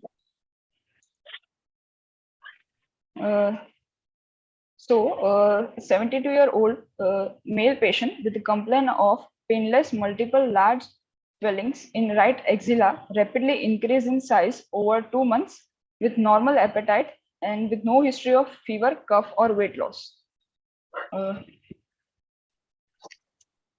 So my history-wise, what is your probable you are thinking? Sorry, sir. No, what is your history-wise? What is the probable diagnosis you are making? As per my history-wise, sir, I'm probably thinking of it is a lymph nodal mass. It may be a benign condition or a malignant condition, sir. History itself, just one swelling, which was just 2 centimeter, and in 2 months it enlarged to what size you said? Approximately 15 centimeters. Yeah, almost, Yes. some 10 times. So you want to start thinking as a lymph node mass or anything else also you have in mind. That is one thing. Before going into that, when you're saying you're presenting a case, you should say there's presenting a case of swelling in the axilla. Don't say lymph node mass. Means you're already giving the diagnosis. Okay, when you start swelling in the axilla, that's all. Yeah, proceed with this answer now. And Janki, when you're telling there is a swelling in 2 months and as madam said, rapidly progress to 10 times, how can you make both diagnosis of benign and malignant? You said it could be benign, it could be malignant. Is it in favor of a benign swelling? No, ma'am. As per the history, due to rapidity in the increase in size, most probably it is malignant condition. Yeah, so you should stick on to that. Yes. And the one word you have put, there's no aggravating or relieving factor. Which is aggravating? Which is I know, exactly. And for a swelling, Yeah. and this is for a Yes, yes. swelling, she said. Yeah, Bunda. You don't have a pain, you have nothing there. And have you asked anything about itching? Pruritus? Light Any? Yes, sir. Pruritus, have you asked? Any importance Yes, on that? Yes, sir. He has no any complaint. No any complaint of pruritus, sir. No, which you have not mentioned. Yes, sir. I have not mentioned. Janaki, yeah. So you thought of this malignant swelling, correct? At the end of the Yes. Now, malignant swelling can be primary as well as secondary, correct? Secondary. Yes, sir. I want you to understand this concept so that don't take it everything is primary lymphoma or something like that. If you have a secondary for metastasis, what other questions you should have asked so that you will get some idea. You understand my question? Yes, sir. Tell me. Sir, history, if the secondaries are from the chest, then Chest means from the lungs, sir. lung. So lungs, Yes. is it common to get axillary nodes? No, sir, it is not common. Think of common things. So no? in on chest, the which is more nearest- common? Which is the nearest to the axilla?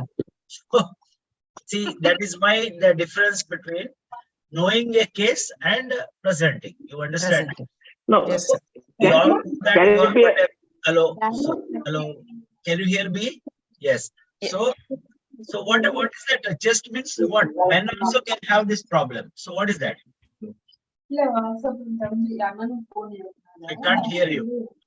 Janki, you're not in the picture. Yes, You are there. yes. Ma'am, I can see my video. Yeah. Okay, now Yeah, you yeah, are. we can see you proceed. Okay, can see you. I will give you the answer. You should have told any breast lump. Okay, men also can get carcinoma of the breast. Okay. Now, Yes. Can it be a chondroma? other important problems which some upper limb can have. You can get a big axillary nodes. I have given a clue to you. Metastasis. Come on. Metastasis, axillary nodes. Yes. Can it be coming from bone of the cartilages, ribs you have? Because the Yes, history sir. wise you are saying swelling, almost it is in the chest wall. It can be Yes, sir. swelling. Have you have any swelling of the cough impulse like things in there? No, sir, no cough impulse. So what I wanted, the actual answer was a melanoma. Okay, it will be always hidden. Subungual melanomas are notorious.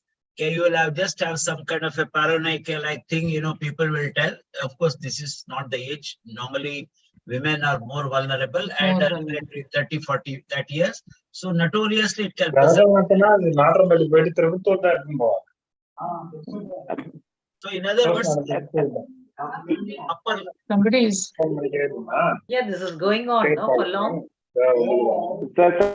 Somebody is those who are not participating, please mute. Mute their thing. It's creating a lot of disturbance. If you suspect a Done, lymphoma, madam. Done. is fine. So then the skin problem, itching, all the skin nodules, all the T-cell lymphoma, all that you should know. But what I wanted you also to know is metastasis. Okay, that's all. Please, sir. What swellings you want to ask in any other part of the body? You have mentioned no history of swelling in anywhere else. What is in your mind? Ma'am, swellings in the cervical region, axillary region, inguinal region. Basically, you're looking out for other lymph node sites. Yes, sir. Looking out. Yes, ma'am. Looking out for other lymph node sites. She is convinced it is a lymph node, so she asks only questions. Exactly. She is convinced that it is lymph nodes. Okay. So you understand when you start itself. Yes, sir. Please go ahead. You should have a wide little extensive. Then you can narrow down. Your symptoms are more in favor of the lymph node. You make right, but history-wise, you should little broaden that. Okay. Go ahead. We should always have all diagnosis. It could be a simple lipoma. It could be a malignant liposarcoma.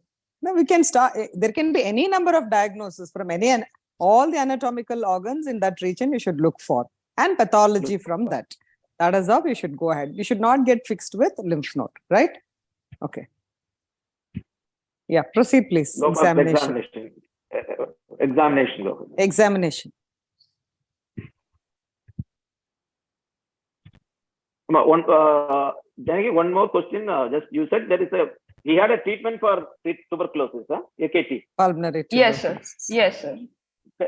Can you tell what is the treatment for tuberculosis? Sir, for pulmonary tuberculosis. Any tuberculosis now? Now there is not much difference, no? Yes, sir. 6 months AKT course is there. 2 months of intensive phase and AKT4. What is that AKT4? Anti-tuberculous therapy, sir. What is the drug I am asking? What is the dose of a drug which you are going to give? Yes, sir. Sir, there is an HRZD regimen, which is isoniazid, rifampicin, pyrazinamide, and ethambutol regimen. How much? 2 months of intensive. Sir, isoniazid, 10 milligram per kg of the body weight. Rifampicin is the 15 milligram per. Wait. If you give 10 milligram, what will be happen to the patient? What is the complication of INS? It's not 10 milligram, INS. It's sorry, sir. It's 5 milligram per kg of the body weight. Okay. It comes in what form? How do you get the drug? In a single tablet form. Combination is available, sir. What is the government of India supplying to the anti-tuberculosis drugs? What is the banned form? So please, tuberculosis is our national disease, and yes, don't take it is a disease of only physician. As a surgeon, you must know everything about tuberculosis. It is a national disease. No lethargy. All postgraduates should learn all the details of the treatment about the tuberculosis. Okay, go ahead.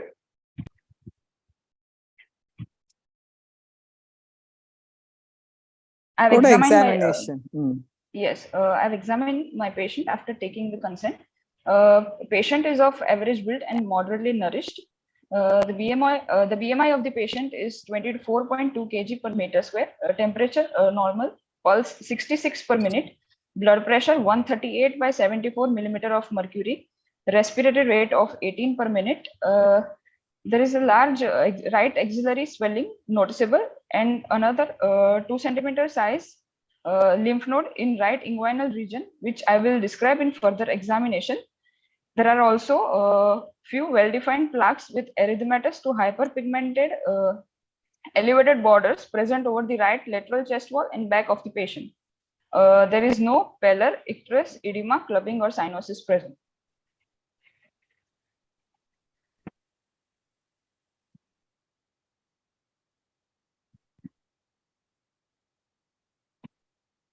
That is the area you are showing, that elevated raised part. No? Round you are seeing.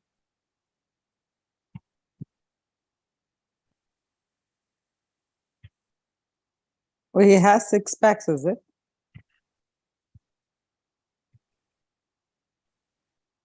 The general examiner, you said some erythematous round elevated spots are there. What Yes, you sir. suspect there? Sir, I suspect tinea, and this patient was having tinea corporis infection and was on medication for it since last 6 months. Can it For be a past 6 months, it has mycosis not become fungi? moderate also. Can it be a mycosis fungi? Yes, even I feel that is it. I was just thinking, and sir is also saying the same thing. Okay. Because this case you are talking about this lymph node, and this you should provide the cutaneous manifestations of lymphomas, and one of that is a mycosis fungi. The Yes, sir. skin plaque, the skin plaque. Yes, the skin plaque will just evolve it into looks a like tumor that. nodule. Nodules in it, peripheral T cell lymphoma. Yes, ma'am. Oh, go ahead.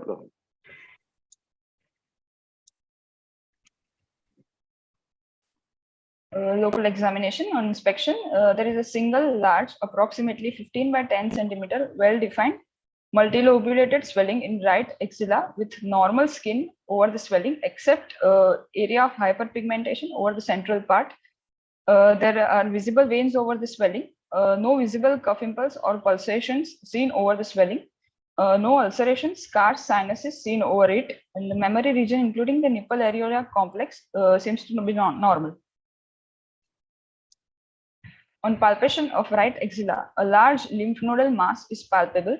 There are multiple non-warm, non-tender, discrete, rubbery, smooth, well-defined palpable lymph nodes extending from the posterior axillary line to beyond the anterior axillary line horizontally and vertically 3 centimeter below the apex of axilla to the 7th intercostal space. The palpable lymph nodes are of the anterior, medial, and posterior group. The size of the lymph nodes varied from smaller being the 2/2 centimeter to the largest of 7/6 centimeter on palpation. The lymph nodes are mobile. They are not fixed to skin or the underlying muscles of pectoralis major, latissimus dorsi, or serratus anterior muscle. There is no palpable cuff impulse or no pulsations over the swelling. You said it's a lymph node swelling. Why did you look for palpable cough impulse and impulse? You are straight away saying it's lymph node, right? Had you presented as a swelling, then all these are accepted. You're saying they're lymph nodes. So why do you expect cough impulse there? Ma'am, on palpation, the picture is looks more like of a lymph node, but we need to rule out other conditions. It may be empyema necessitans or. But you said it's lymph node. Discrete and rubbery. You said it's lymph node from the beginning, right? So now you cannot think of anything else now. Janagi, how did you measure from the apex of the axilla 3 centimeters? Where is apex of the axilla?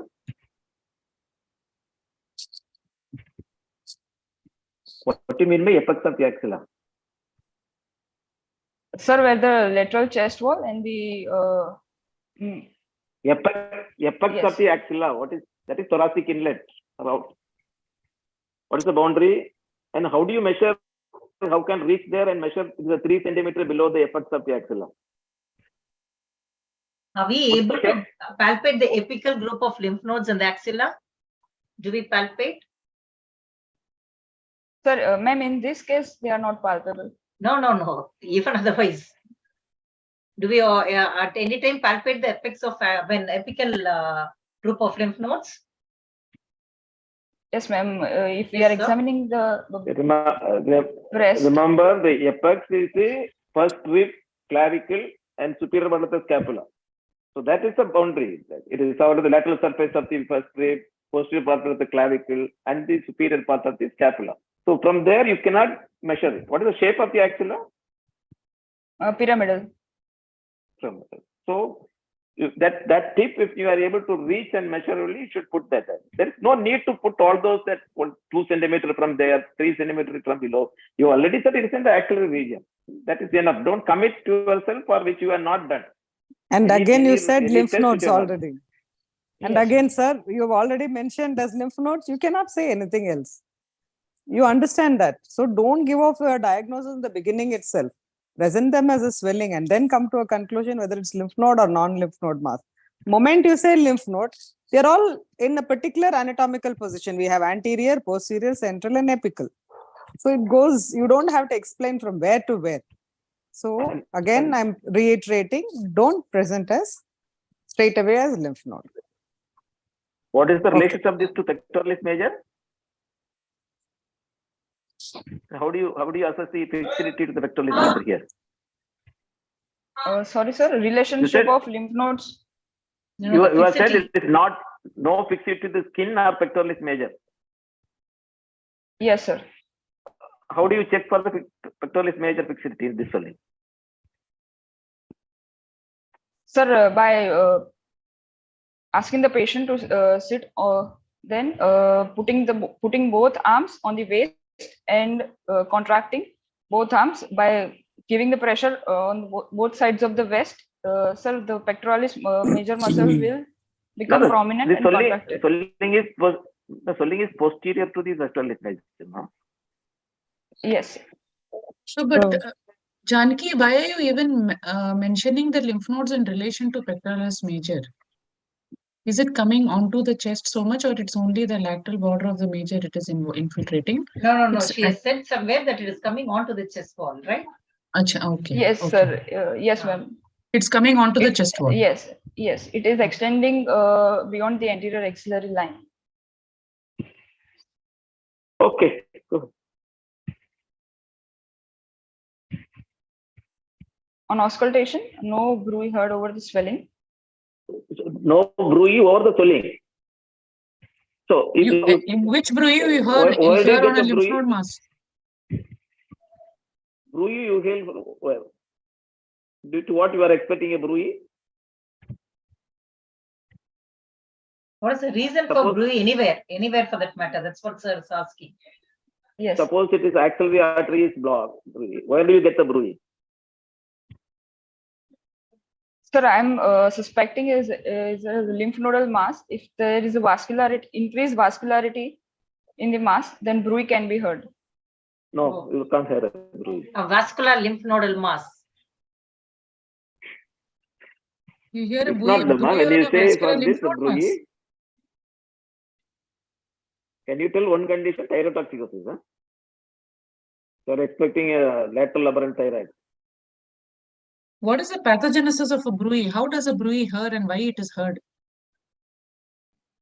What is the physiology behind it? Ma'am, due to turbulence of the blood flow in the vessels. Yes. Suppose this lymph node blocks the aorta, axillary artery, you can get a bruit somewhere. Proximal or distal? Where do you get? Sir, I'm not able to understand the question. Okay. If there is a block to the artery, the bruit is going to be heard proximal to the block or distal to the block? Proximal to the block. So where do you get it? The axillary artery is blocked. So where is the bruit you should look for? You should look for the bruit in the anterior chest wall. Subclavian artery, how will you palpate now? Not here, not on the over this only.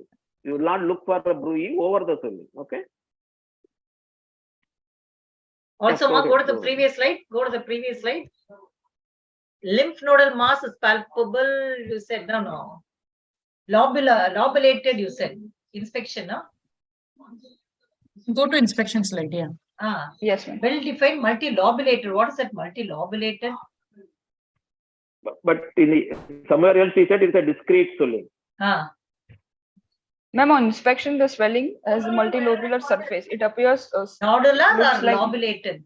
Lobulated, ma'am. Okay. You call it nodular, ma. It is not lobulated. Okay. A node has got a nodular surface. It's simple.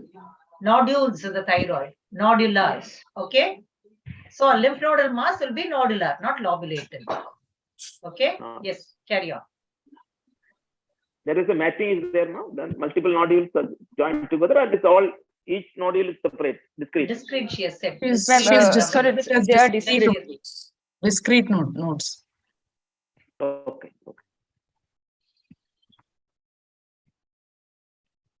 On systemic examination, there is a single non-warm, non-tender, firm, discrete rubbery lymph node of approximately 2 by 2 centimeter palpable in right inguinal region. There are no visible or palpable left axillary, cervical, left inguinal, or abdominal lymphadenopathy. No palpable splenomegaly or hepatomegaly. No palpable aortic lymph nodes, para-aortic lymph nodes.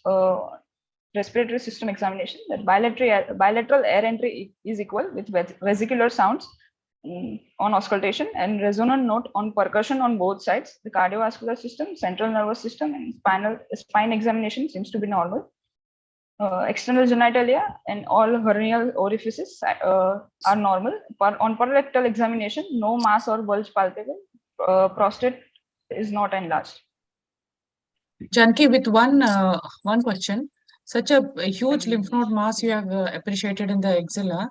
If I ask you one examination on chest, what you want to do on the chest, on palpation? Most important.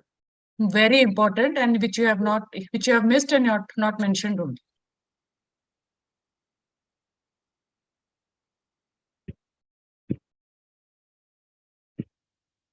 Percussion. Did you look for? Did you do that? Yes, ma'am, I did. Did you look for a mediastinal node? Where did you do the percussion? Ma'am, where did you do the percussion? No, she has not mentioned, probably. She has done that and she has not mentioned. Yes, a resonant note on percussion on both sides. No, Baba. Where you have mentioned this percussion? If you want to see anything in the mediastinum, you percuss on the sternum. Yeah, so you should mention sternal percussion. Sternum you want to mention. Is it mention. a sternum or parasternal? Will you percuss over the sternum or parasternum? On the intercostal space, not on the sternum. Sternum, you don't get it. Yes, you have to see it on either space, side of that, because it is a on either sides of the sternum. Bony part. Either sides of the sternum in the parasternal space. Yes. And other lymphoid tissue have you examined? Have you examined the tonsils, Walther ring? Yes, sir, I have examined, but I have not mentioned it. You should mention. Okay. Yes. So in this case, are you sure that the respiratory system is normal? Yes, ma'am. On as per my examination, it is normal. Okay, fine. It's not cold abscess, axilla. Can it be? Can there be cold abscess, axilla? It can be cold abscess, but ma'am, as per the history, such sudden rapid increase in size is very rare in cold abscess. So how no, moreover, cold abscess in the axilla present? Okay. Plus, patient also doesn't have any. At present, he does not have any symptoms related to tuberculosis.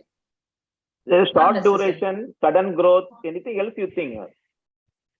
With engorged veins, huge growth, anything, any other, because from the start, she's always mentioned it as a lymph node. She's not thought of anything else. What is the other differential diagnosis you want to give for this? A tumor arising from the ribs there, chondromas. Any soft tissue? There is fat there. So any other differential diagnosis you want to give? Other than lymph nodes, what is there in the axilla? Yeah, let her. She's trying to answer. Yes. Answer, Janki. Yes, Don't as worry. per you Just said answer. As per you said, there is a fat. It can be a sarcoma, but it You is have to very rule rare. out sarcoma. Yes, Yes. correct. Go ahead, Janki. Don't hesitate. This platform, you can make any number of mistakes. It's only a training class, right? Okay, don't get scared to say it out. We will correct you. Go to the previous slide. External genitalia, what did you look for? Ma'am, as he's a male patient, I look for the testis. There is no any testicular swelling. You look for the or in testicular testicular. Yes. Sure. What do you want to then rule you'll have out to in mention. Yes. Testicular tumor means you are thinking in terms of seminoma. Sorry, or saying sir? lymphoma you are thinking. But you are looking for lymphoma or seminoma? Sir, I'm looking for lymphoma, but if the primary is in testis, then there can be possibilities of secondaries. But in the axilla, but in the axilla, same in the axilla, it is very rare. Testicular malignancies mostly get secondaries in para-aortic lymph nodes. Yes. Okay. So where does the para-aortic lymph node present? In which region? As what mass? Epigastric. Epigastric mass. Yes. Retroperitoneal or intraperitoneal? Retroperitoneal. Okay. So you'll have to look out for a testicular tumor also in this case. You cannot just say external genitalia normal. Okay, specifically you should mention what you have seen.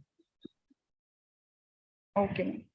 Okay, if you just in case this patient had this lymph node mass swelling in the left axilla, this is patient is having in the right axilla, right? In case patient had it in the left axilla, what could you think of? Just a little bit out of just this one question you answered. What should you think of? What should you keep in mind? Because he has isolated axillary node, yeah. Any other internal malignancies can have in the left axilla? We had Irish node. Sir, I wanted to ask that question. You've given the answer now. All the examiners what is it called? A left axillary node is called what? All of us are having. Sir has given the answer. Okay, sir. No, we are little running short of time. We have to go with it. Yes. Okay. The Irish lymph nodes for primary in. Sir will answer now if you don't answer. I don't know. Carcinoma, stomach, you can get. Okay. Like what? Okay. Okay. Next. What is that bulge? The spelling is also wrong. What is that bulge you're talking about? No mass, a bulge. The spelling is wrong, Janki. Yes. What is a bulge also?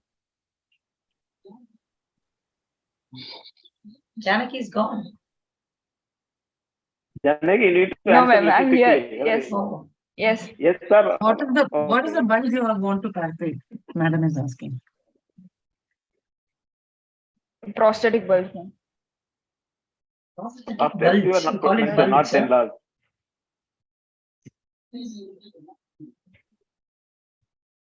Not a good term when you are writing parental examination. You should write the tone of the term because it's a lately old man, and you should write the. You cannot write prostate not enlarged. Only you can say prostate not palpable. The median lobe of the prostate, when it is enlarged, you will not be able to feel parectally. So don't use the term. It is enlarged or not. That is what it is. You are finding it is not palpable. That is palpable, or it is whatever. What is the finding you are writing? Okay. How will you proceed, ma? What's your diagnosis you made? Yes, you made a diagnosis. Yeah. What's your diagnosis?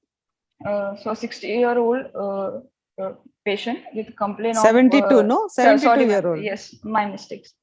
72-year-old patient with a complaint of rapidly increasing painless lymph nodal swelling in right axilla for 2 months with palpable multiple discrete rubbery lymph nodes. So my provisional diagnosis, I think it's with rapidity and increase in size, it is lymphoma. Though in view of past history of Cox, I would also like to rule out tuberculous pathology as well. The better terminology is lymphoid neoplasm. Because you are Yes. when you're provisionally you are making a diagnosis, it includes all. The combination, the leukemia, plasmacytoma, non-Hodgkin's lymphoma, Hodgkin's lymphoma. So it's a true spectrum. So now the accepted word is a lymphoid neoplasm, then putting it as a lymphoma. Though in view of the past history of Cox. Is that necessary? I would like to relate tuberculosis. See, very clearly you are saying it is rubbery, firm, and discrete. Everywhere, yeah. Moment you mentioned that from the beginning, you have made it very clear. Now you should not go back and say it is tuberculosis. Okay, tuberculosis of 2 months and such huge swelling, there will definitely be matted lymph nodes. No, even when I asked her, she said no. Yes. I asked her if it's going to be a cold abscess. She said no. You Then said why do you no. want to bring it here? So don't bring it now. You are contradicting your own statement. Fine. You are from lymphoma, beginning, you're saying lymphoma. Okay. Yes, what sir. Yes, sir. Lymphoma Please. you're expecting? What lymphoma you're expecting? Hodgkin's or non-Hodgkin's? Sir, hello. Yes, sir. Yeah. Sir, Hodgkin's. What type of Hodgkin's lymphoma you are expecting? Is it with a B symptom? No, sir. He What are has the no B B symptoms. No, B symptoms are, sir, constitutional symptoms like fever, weight loss, or decreased appetite, or. No, they are B symptoms are very specific. You can't say just weight loss. You must very specifically say what is the weight loss you are expecting. How much in what weight duration? loss of more than 10% within 6 months. Okay.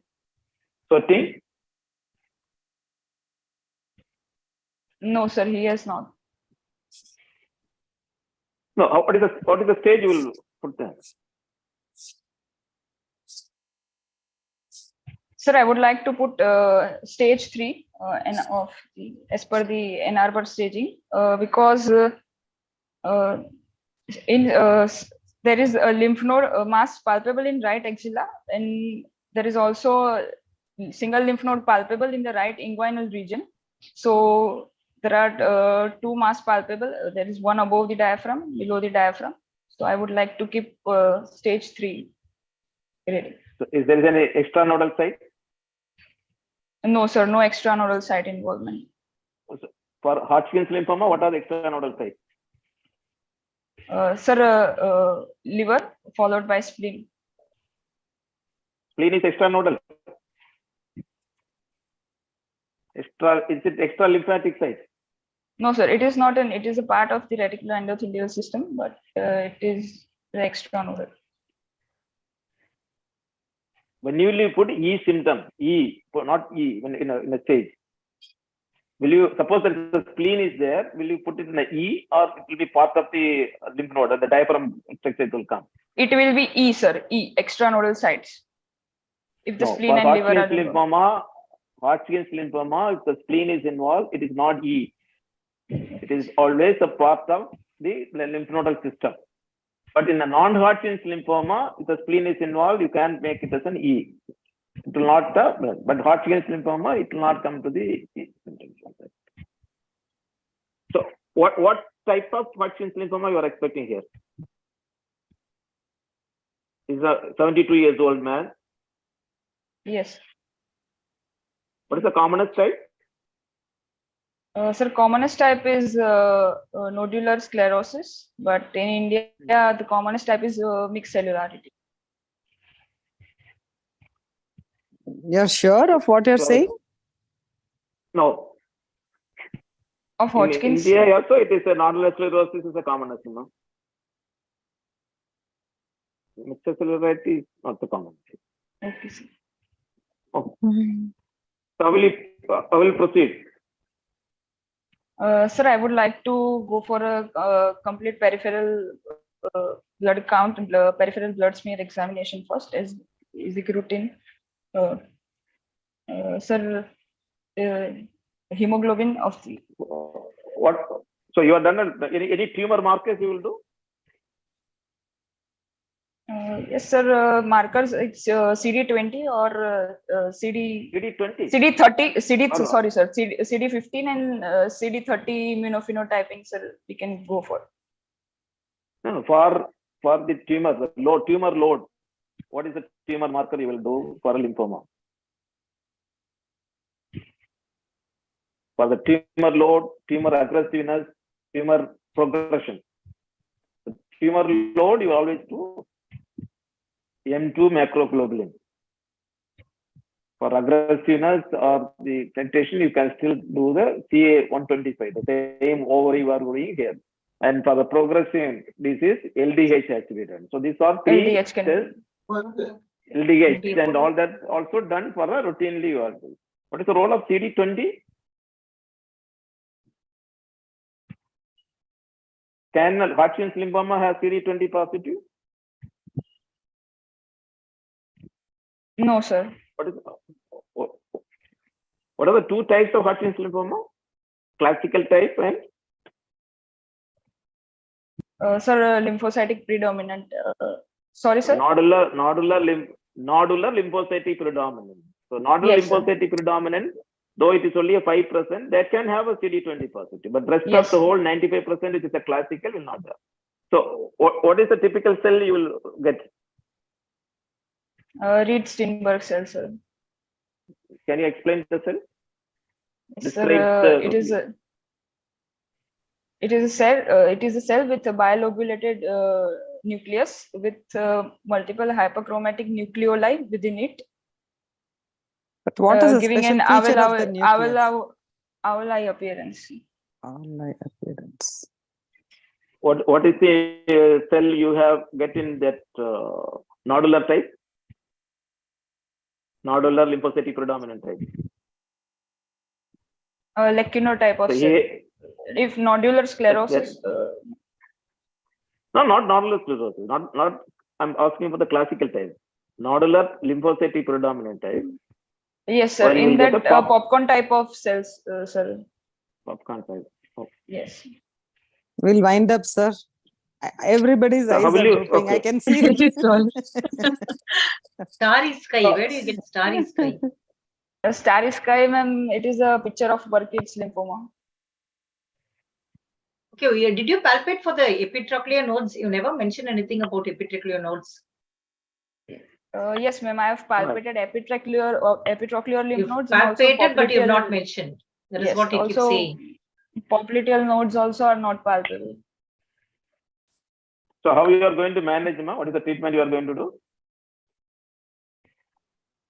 for this patient? You said stage 3, right? Yes. How are you going to proceed? Sir, it is the stage 3, and with no B symptoms, we can proceed to chemotherapy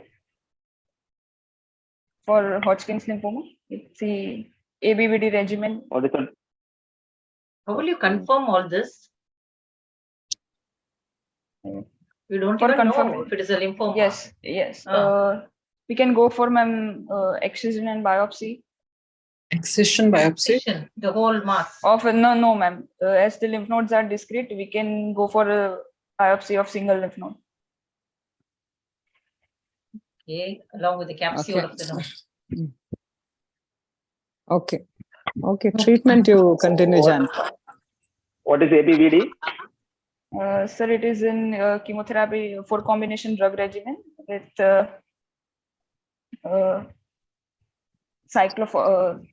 cyclophosphamide, vinblastine, bleomycin. No cyclophosphamide. Sorry, sir, doxorubicin, bleomycin, vinblastin. Vinblastin or vincristin? Blastin, sir. What do you use vincristin? The old MOP regimen. The previous MOP regimen, that is the vincristin, ongovin. Yes. So here we are using a vinblastin. You are going to use. Vinblastin, sir. So what is the bulky disease? When you will say lymphoma is a bulky lymphoma.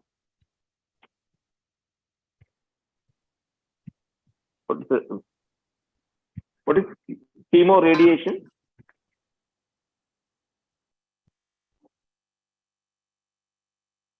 What is the role of surgery in lymphomas?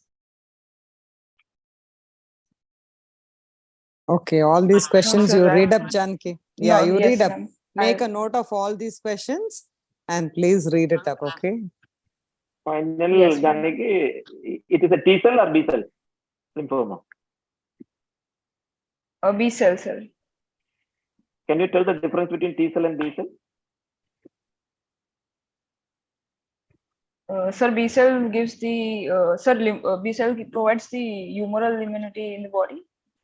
Where is it T cell originate? And where is it originate? Where is it mature? Where is it placed in the lymph node? Sir, there is a precursor progenital lymphoblast and lymphoblast. Then it differentiates, sir, B cells. No. Go and read all those things. T cell, what is the difference? There's a lot of difference between T cell and B cell. And where is it is placed? There is 80% of the cell is a T cell, but 80% of the lymphoma is B cell lymphoma. So you must know what are the difference between B cell lymphomas and T cell lymphoma and how you are going to manage. Okay. But it's a good case brought in. But the only thing we expect, you don't straight from the beginning start as a lymphoma and end in lymphoma. You should have presented in a very little open field and Broader come to this sense. conclusion. It would have been much better. Keeping all the anatomical organs in mind, okay? Okay, that should be fine. Okay. Well done, Janki. Thank you. Yeah, she did well. Okay. Can I well, sir? Okay. Thank you. Kanagavel has gone to sleep. He slept off. Kanagavel sir is. No, sorry, sir. Actually, she was given this task today morning only. Yeah, okay, that's okay. what. Yeah. She's actually prepared, but only thing is the basic thing, right from the Yes, beginning, it is a lymph node and she prepared on the lymph node. Yes, sir. Yes, madam. That is it. But it is a brave decision to accept at 9:30 Yes, very to 10 good. a.m. Oh, yes, sir. Yes, sir. Definitely, We all definitely, appreciate that. definitely. Yes, sir. I'm thankful to her. Thank you. Good, Janaki. No, Keep it sir, up. Good, Janki. Hey, sir, what else we need to expect from your students? Sir? No, for your student, I will not say that it is a brave decision. It is a Thank you, sir. Thank you, sir. Actually, she may say that I compelled her, but in a way, I said that you will definitely learn something, and it's good for you. Yeah, definitely Yes, this is, Janaki is definitely benefited, right, Janaki? Yes, ma'am. Yeah, good. Good experience. Thank you all senior teachers. Thank you. Yes, Thank you so much. Thank you, Dr. Okay, Kanagavel, thank for the you. opportunity. Thank Yes, you all. thank you, Dr. so Kanagavel. much. Thank you, madam. Thank you so Thank much. Bye, sir. Ms. Bye, Jairam sir everybody. and all other ma'ams and sirs. Thank you, Thank madam. you, thank you. Nice to meet Good you all. night, sir. Thank you. Thank you. Thank Good you night. so Good much. night. Good night.